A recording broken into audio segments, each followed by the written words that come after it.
Buying a house in Italy. That's today's topic. Ciao a tutti. Hello everyone. So why should you listen to me about how to buy a house in Italy? The short answer is, why not? The long answer is that I have experience. My wife and I have bought 2 houses in the past 8 years, and I'm happy to pass on this knowledge to you. The tips and advice that I have to share in today's video could potentially save you thousands in euros, time, energy, and frustration. I'm also going to reveal one tip which is an absolute must if you want to buy a house in this country. Okay, let's get started. Iniziamo.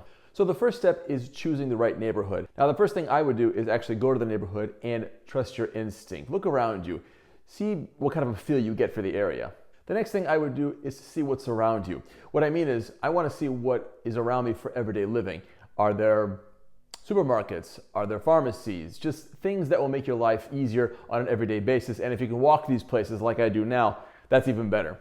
From personal experience, I can tell you that you should avoid the following places. 1, nightlife. If you're my age and you want a little bit of quiet, you really want to make sure that you're not near a pub or anything that attracts a lot of young people who will make a lot of noise at night. I've lived through it and it was terrible. Fortunately, I don't have that now.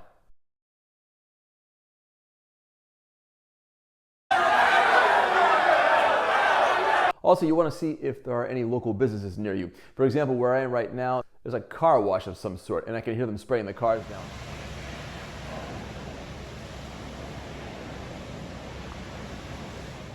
Also, if you're near a mechanic, you're going to be hearing changing tires and all that lovely noise.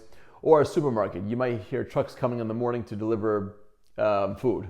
Lastly, you want to do some research. You want to see if the area where you intend to live has a good or a bad reputation. And you can do that by a simple Google search. Look for news articles and just get as much information as you can to see if this is really the area for you. Like I said before, trust your gut instinct. See if there's more families, if there's an older crowd there. I would really take your time and do this step very carefully. Where do you find the right house? Link in the description below for some of the websites that you can use if you want to get an idea of where to find these houses. Once you've actually found the right house, here's what I would do. I would see what floor it's on, and this is super important. Granted, I live in the center of Rome, so this advice applies to this area, but I'm sure that you can use it for other parts of Italy, sure.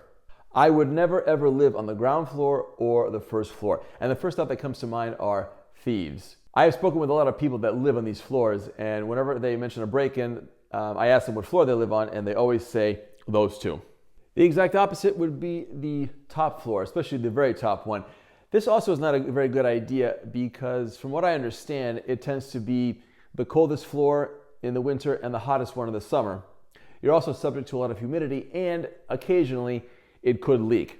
Now, if you're coming from North America and you want to live in a city like Rome, you might try and find a single family home like we have back there. At least here in Rome, that's not always the best idea, and here's why. In this particular city, I think it tends to be more expensive than a classic Italian appartamento like where I live here. As I said before about why I would never live on the ground or the first floor, the same logic applies to a casa singola, a single family home.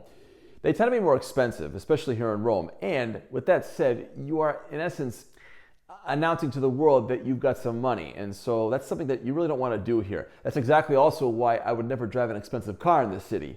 Again, you're telling the world you've got. The next thing that you want to check are the condo rules and regulations. And by the way, condominio is not quite the same as our American condominium. This refers more to resident building. Now, more specifically, you want to see if the house that you want to buy eventually can be used for a bed and breakfast, tourism purposes, a medical office, a studio, or even an office. Why is that important? Well, eventually you might want to use it for these purposes. Not now, but you never know what's going to happen in the coming years. So that tip that was an absolute must, it's go through an agency. I can't stress this enough. I stress this point so much because Italy has a lot of bureaucracy, and it's very important to go through an agency who has a lot of experience, who can help you navigate these ugly sea waters of paperwork and God knows what else. Quite simply, they know all the correct procedures, and if you go with a good agency, they can help you avoid paying some unexpected expenses in the future, which you could settle now. So how exactly do you find a good agency?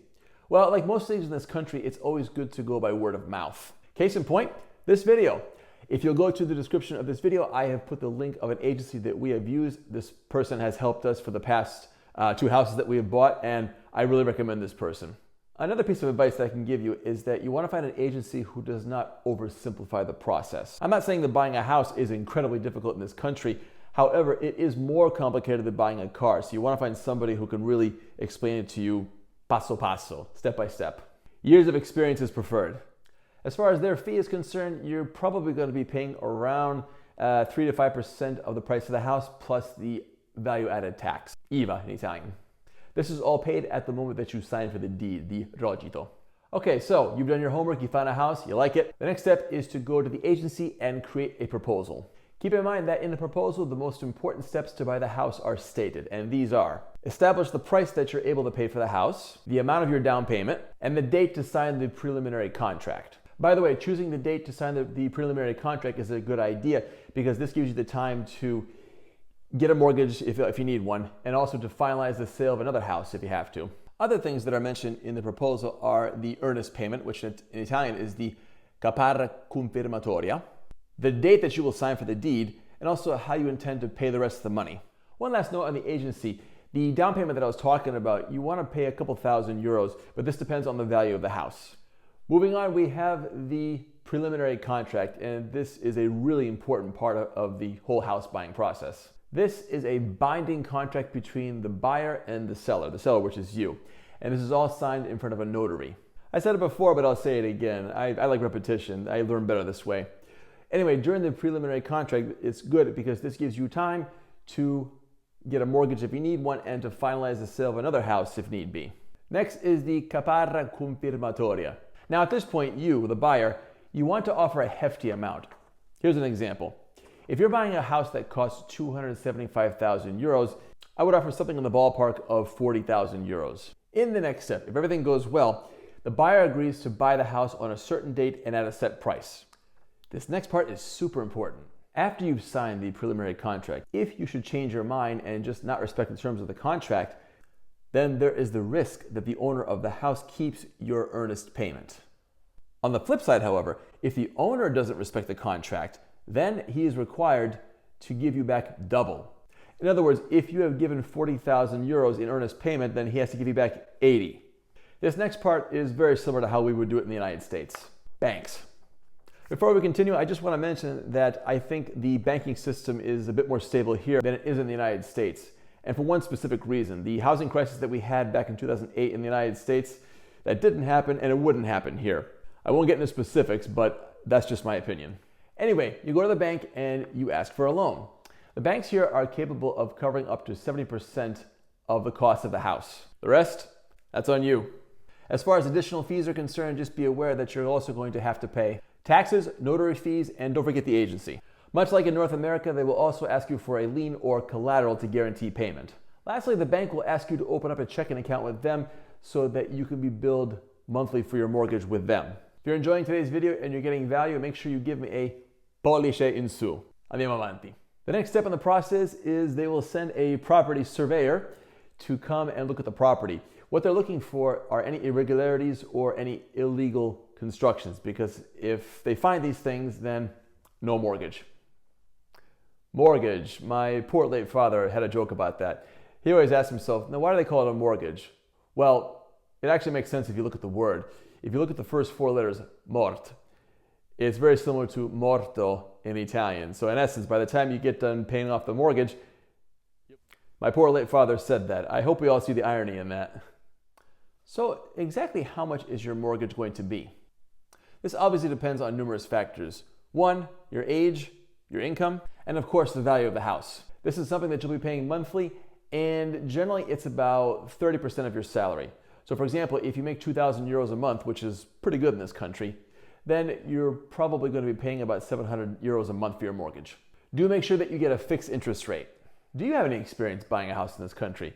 If you do, leave us a comment and let us know how it went. This now brings us to the final purchase agreement. At this point, you go to a notary, and you, the buyer, generally you can pick whatever one you want. That's usually what happens. You pay the notary fees and also the taxes.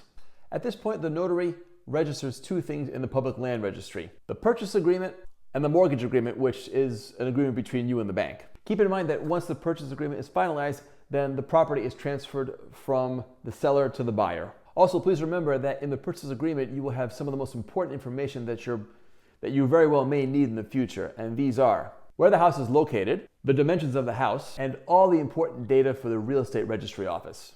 Oh yes, this. The purchase agreement also keeps track of all the financials of the house purchase and where the money came from. Also, be prepared to sign a lot of documents for money laundering purposes. Auguri, the house is yours. Today's video is sponsored by nobody. This is free advice, happy to help. If you're also looking for advice on where to move in this country, click on the video that you're seeing on the screen right now, one of these here. And if you're thinking about buying those €1 houses, I have a video on that as well. Don't do that. But if you want more information, click on that too. As always, grazie mille per l'attenzione. Ci vediamo alla prossima. Thank you very much for watching. I appreciate your time, and I'll see you in the next video. Take care. Ciao.